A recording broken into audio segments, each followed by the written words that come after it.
I'm being threatened for protecting children. Is this about Epstein or like what's going on with this? I need to talk to you about something serious. All right. Last week, I received a demand letter from lawyers representing Kanakuk Ministries, a Christian summer camp in Missouri.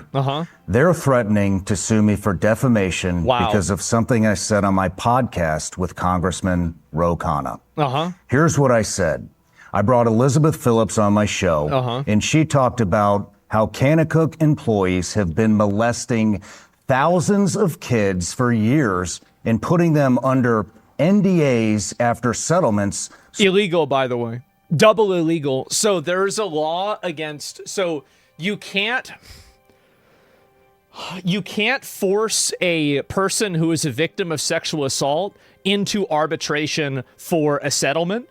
That's literally illegal, number one. Number two, you can't have, there's like, I forgot what the name of that law is, but it exists out there. That's number one. Number two is that an NDA cannot protect illegal activities. So you can't NDA somebody for, oh, I shot this person or something like that. NDAs don't work on crimes. So they can never come out and talk about their sexual abuse and trauma. Kanakuk's lawyers are demanding I take down that portion of the interview, issue a public apology, and stop talking about this. They gave me 10 days. That deadline has passed. Here's my response. No, I don't negotiate with pedophiles or the people who defend them. I'm not taking anything down. I'm not apologizing, and I'm damn sure not going to stop talking about child sexual abuse at a Christian camp that continues to operate on the same grounds where horrific abuse took place. Let me be crystal clear about the facts. Facts that Kanakuk's own lawyers admitted in their letter. See, they probably sent him a letter. So in order, I unfortunately know about this, you have to send somebody a letter of retraction before you file defamation charges against them. That's why they sent this to him. 1. Pete Newman, a senior Kanakuk employee and camp director, sexually abused children at Kanakuk for multiple years in the early 2000s. That sounds like a bad dude. He's now serving life sentences. So they're saying that, like, well, wait a minute, what? 2, between 20 and 30 civil lawsuits were filed against Kanakuk. 20 and 30? Multiple confidential settlement agreements were executed with victims. NDAs that prevented these kids from speaking publicly about what happened to them. Literally completely illegal, totally non-binding. There is no way you can make somebody sign an NDA to say that they weren't sexually assaulted. It's like, it's illegal in like 3 different ways. Kanakuk can't prove the number is less than thousands. And given their own admission of a cover-up, the true number is unknowable. But here's what really pisses me the fuck off. Kanakuk is still operating a camp at the very location where countless children they're still doing they're doing it right now? Abuse. They're still running programs. They're still bringing kids to the exact same place. Oh my God. Why is everybody raping kids? I mean, I just feel like this is just like, really? I mean, no, seriously, it's crazy. It's a tale as old as time, but still, like, holy fuck, guys. Most vulnerable people, I guess, but god damn, this is a lot bigger than I thought. And now they want to silence me for talking about it. This isn't about protecting their reputation. This is about protecting children, and I will not be silenced. My attorney has sent Kanakuk's lawyers a response. We've made it clear. If they want to sue me, bring it on. We welcome discovery. We welcome depositions of Kanakuk leadership about what they knew, when they knew it, and what they did or didn't do to protect children. We welcome full disclosure of... And the thing is, like, he's right that they're bluffing.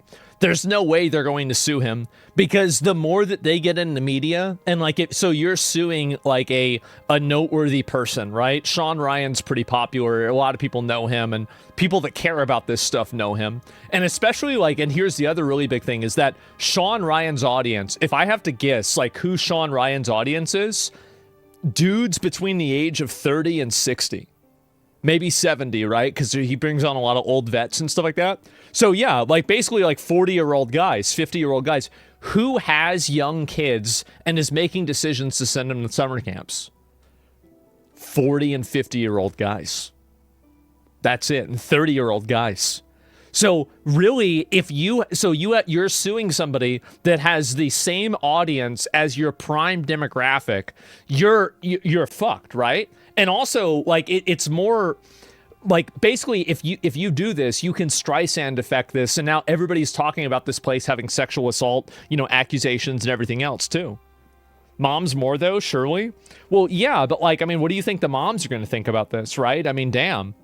Every abuse allegation, every settlement, every internal investigation, like and every financial record showing whether Kanakuk actually suffered any harm from my statement, or whether this is just an attempt to intimidate people into silence. Exactly what it is. 100%. Under Tennessee law, Kanakuk will have to prove I'm lying. That's right. They'll have to prove actual malice, that I knew my statements were false, You said them or anyway. that I had serious doubts about its truth. They can't do that because I relied on Elizabeth Phillips, whose brother was a victim. I relied on public court records, relied on widespread media coverage of Pete Newman's prosecution. Shouldn't have done it. And most importantly, shouldn't have said they admit the core of what I said is true. Kanakuk employees sexually abused children. Victims were silenced. Wait. One more time? The core of what I said is true. Kanakuk employees sexually abused children. Victims were silenced by confidentiality agreements. That's not defamation. That's the truth. I want to say something directly to survivors. I see you. I believe you, and I will not stop fighting for you. Sexual abuse at youth camps, especially Christian camps that are supposed to be safe places, is a matter of urgent public concern. It's just so weird that people that do this, they try to defend this, right? It's like, I mean, in my opinion, like if you find out somebody's doing this, you've got to be on top of that, right? You got to get rid of it. 100%. Somebody needs to just Epstein's co-conspirators? Yeah, absolutely. Can we go back to burning people at stakes? Now, would I support burning people at a stake for doing something like this? Yep, absolutely. Parents have a right to know. Absolutely. Kids have a right to be protected, and survivors have a right to speak. Kanakuk's attempt to use legal threats to silence reporting on child sexual abuse in itself is newsworthy, and I'm going to keep reporting on it. To Kanakuk, you want to talk about callous and malicious disregard for the truth? Let's talk about operating a camp where a predator had access to thousands of children for years. And the fact is that anytime that you have adults and children interacting with each other, you're going to have sexual abuse of children. This is just the reality. It doesn't matter whether it's Sunday school, Boy Scouts, soccer practice, choir practice, like being an altar boy, anytime, it's inevitable, Nickelodeon, right? It's inevitable. Anytime that adults interact with children, you will have sexual assault. This is just what's going to happen. Now, it will not happen every single instance, but whenever you have a repeated pattern of this happening, like teachers, etc., like it's just inevitable. It is. It's inevitable. Like that's it. What? No. Wait. Are you guys delusional? Are you guys professionally retarded?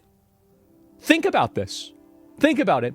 Where, like again, if you're a predator, what do? I'm sorry to be crude about this, but you fish where the fish are. You do. If you're a predator, you go after places where you're able to interact with kids. That's what predators do.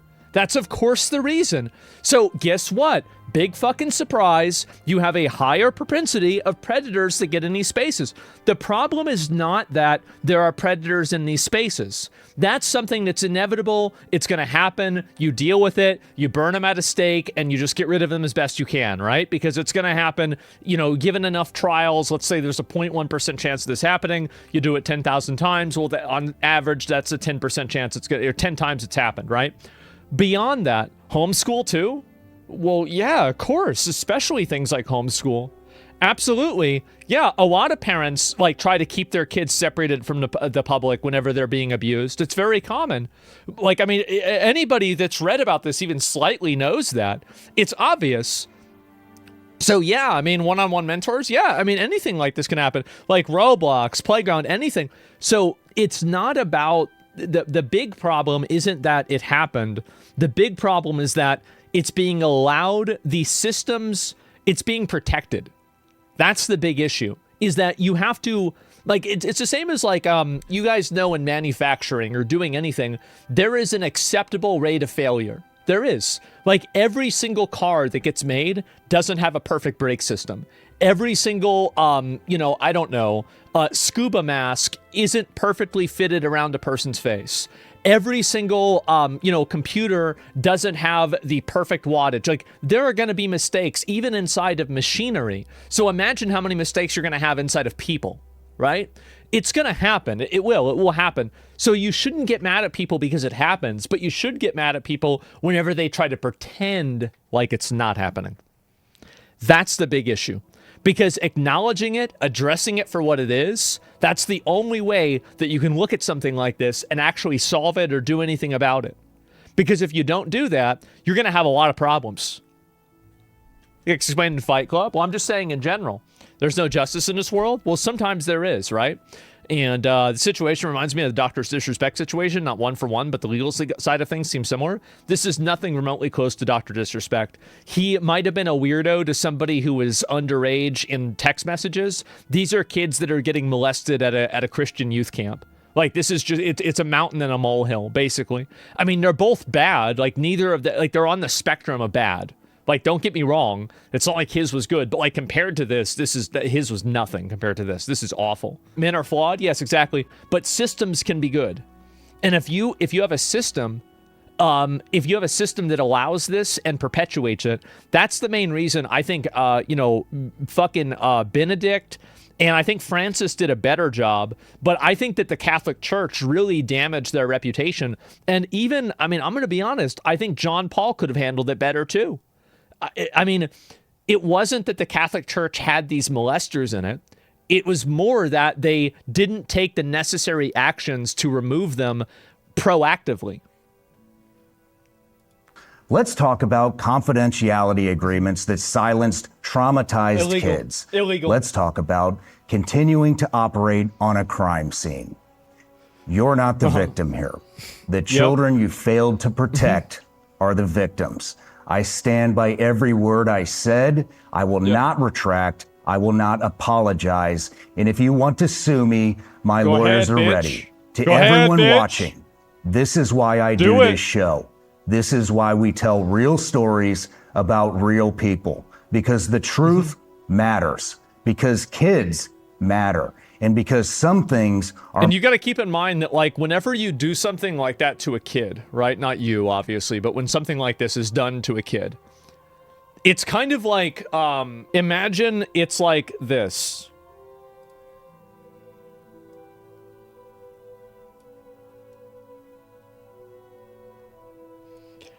It totally fucks up a kid's life. Totally does. And so what my point is, it's like a bonsai tree, exactly, is that, you know, whenever a kid has something really bad like this happen to them, it alters the course of their life. It does. And I'll ask you a question. Have you had something, did you have something, not like this, obviously, that's way too personal, but did you have like a core, like kind of timeline shifting event whenever you were a kid that shifted the way that you grew into being an adult? Like, not something this serious. I'm not saying that, but I'm saying just anything. Several, right? We all did, because that's what it means to be a human being. Everybody has this happen. If you let these experiences happen to kids, they turn into a lot of weirdos themselves. Like, if you look at the rates of these molesters, what's the word for it? They procreate by molesting. because they create more molesters by molesting people because it creates a pattern and it fucks up the kid's head, and the kid gets older and they end up doing it themselves. This is just the statistics. This is the way it is. Yeah, it's a circle of violence, right? It's a cycle of abuse. Yeah, there's even a term for it, right? And so that's it. Propagate, not procreate. You're right. Propagate's a better word. But yes. And who was the first molester? I don't know. And maybe a guy named Mo, right? A guy named Mo, first name Mo, last name Lester. I have no idea. But the point is that if you have this happen to a kid, this creates a ripple effect that could affect 10 more. Like, one kid gets molested, the kid gets older, he becomes a molester, and then he molests 10 more kids. Think about that. So these aren't isolated incidents. That's my point. More important than money or reputation. If you want to support survivors of institutional child sexual abuse, check out No More Victims, the organization Elizabeth Phillips founded. They're passing laws to protect kids and hold institutions like Kanakuk accountable. 100%. And if you're a survivor, please know it's not your fault. You deserve justice, and there are people fighting for you. I'll keep you updated as this develops, but I'm not going to be backing down. No, it's fucking based. Absolutely fucking based. I totally support him, by the way. I do. What if a kid wasn't molested and then he didn't realize how fucked up it is to molest him, so he goes out and molests? Well, I mean, people are gonna, like, there's obviously people that do bad stuff without being, like, it's a matter of probabilities, right? That's what we're talking about, is probabilities. Everything is about probabilities. Nothing is definitive. What's the name of that law firm? Hush Blackwell. Hush Blackwell. Hush? I wonder how many pedophiles they've defended. That'd be an interesting piece of information to know. Oh, God. I mean, I don't have a problem with a law firm defending people that are bad actors. That's what a law firm does. Everybody's entitled to be defended in a court of law. But at the same time, you know, if you're working with a group like this and they're trying to protect themselves from being held accountable for protecting, you know, weirdos and stuff like this, then I think definitely it should be spoken. I'm going to link you guys the video. It's just on... what do you call it? It's just on Twitter, so you guys can take a look at it. Give him a follow already. I've watched Sean Ryan multiple times in the past. I think he's great. So, yeah.